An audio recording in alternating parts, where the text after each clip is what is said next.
Армысыздар, құрметті көрермендер. Бұл жол болсын бағдарламасы. Мен қолымда міне 4000 теңге ақша және ұялы телефон. Мен Қарағанды қаласына сапар шегем. Және бұл ешқандай да постановка емес. Постановка емес деп дұрыс айттым ба? Бұл ешқандай да постановка емес. Құрметті көрермендер, арманға жетем. Өз мақсатымды орындаймын. Қарағанды қаласын көріп қайтам. Өте қызықты болады. Бізбен бірге болыңыздар. Өмірде адам баласы өзіне ұнайтын кейбір істерді жасауға батылы бармайды. Бірақ бұл қасиет санатқа тән емес. Ол Қазақстанның кез келген қаласына 4000 теңгемен саяхат жасап, демалып қайталады. Тәртіп сақшыларының өздері тәртіп бұзатын қала. Зауыттар қопарылып өрт жиі болатын шаһар. Бокстың дамығандығы сонша, тіпті көшелердің өздері рингке айналған мекен. Өшір! Сен қарағандылықтардың соққысы Генан удары сияқты ауыр болатын білесің бе? Алыс төзі жолдармен заулап, үмітіммен жүрек сезімім барда жеткізбей. Қарағандының қандай екені, жолдың өзінен артық жақсы екені сезіліп тұр. Сұлу дала шақырады алда, таусылмайтын шексіз жолдарым барда. Қарағанды еліміздің ірі өндіріс ошақтары орналасқан алып шаһар. Мұндағы мәдениет пен өмір салты тіптен басқа.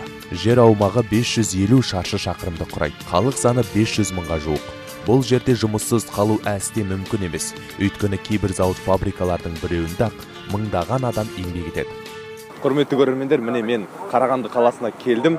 Бұл жердің ауа райы өте тамаша. Бас киімсіз де жүре беруге болады. Қарағанды спорттың отаны. Мұнда екі спорт түрінің бәсі басым. Бокс және футбол. Серік Сәпиев, Геннадий Головкин туралы жұрт айтпаса да жақсы біледі.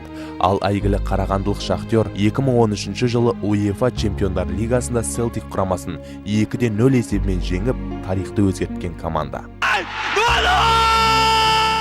Одан бөлек Тоқтар Әубәкіровтің туған жері. Қысқасы Қарағанды тарихи тұлғалардың мекені. Қарағандылықтардың өмірлері күнделікті күйбең тіршіліктен ғана емес, сондай-ақ көңілді уақыт өткізумен, отбасылық уақыт өткізумен өтіп жатыр. Және де олардың тағы да бір қасиеті, олар еш уақытта шаршамайды екен. Өйткені бұл жақта бағанадан бері келе жатырмын, бірде-бір отыратын орындық көрмедім. Қарағандының тұрғындары ақ жарқын, жылы жүзді, көмек сұрасаң көңіліңді қалдырмайды. Сондай-ақ бұл қалада адамдардың еңбегі жоғары бағаланады. Орташа жалақы көлемі 97.500 теңгені құрайды. Қаланың тағы бір ерекшелігі қарапайымдылығында. Бұл жерде миллионерлер де ешкімнен ерекшеленбейді, байлықтарын көрсетпеуге тырысады. Міне осы себепті де Қарағанды білімділік пен көшбасшылықтың символы.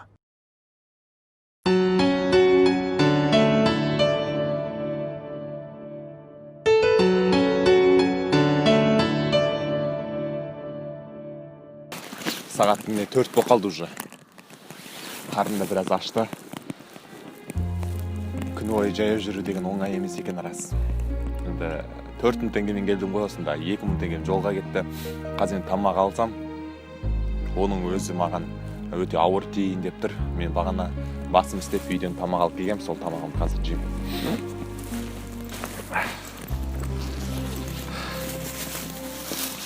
Су. Нан.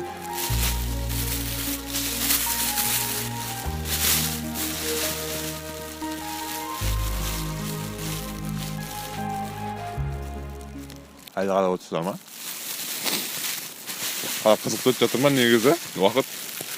Қарағанды өмір сүруге өте ыңғайлы мекен. Мұнда адамға қажет барлық жағдай жасалған. Пәтерлердің бағасы да көңілге қонымды. Мәселен, 5 миллион теңгеге қала орталығынан бір бөлмелі пәтер алуға болады. Ал оны жалдау құны айына 40 мың теңгеден басталады.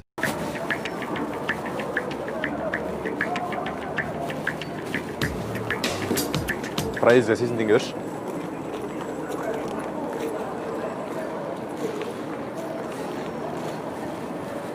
Проездға 80 теңге беріңіздер.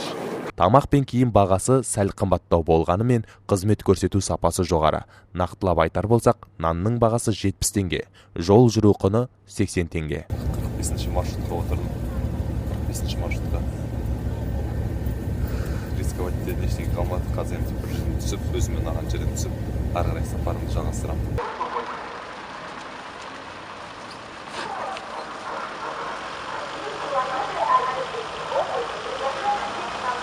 Жақ, онда жасырмаймын. Онда өзімен алып. Неге? Пойдет. Ой, айып етпеңіздер. Техникалық ақаулар кетіп қалды. Қырсық бір айналдырса шыр айналдырады демекші, фотоаппаратымның қуаты таусылып, жоқ жерден шығындалуға тура келді маған. Фотоаппараттың зарядкасы отырып қалды. Мен донер кебапта отырып шай ішіп отырмын енді. Бір жағынан соткім зарядка деп отырмын. Шайды 120 теңгеге сатып алдым. Қызыққа көз тоймай адасып жүріп, кештің қалай батқанын аңғармай қалдым.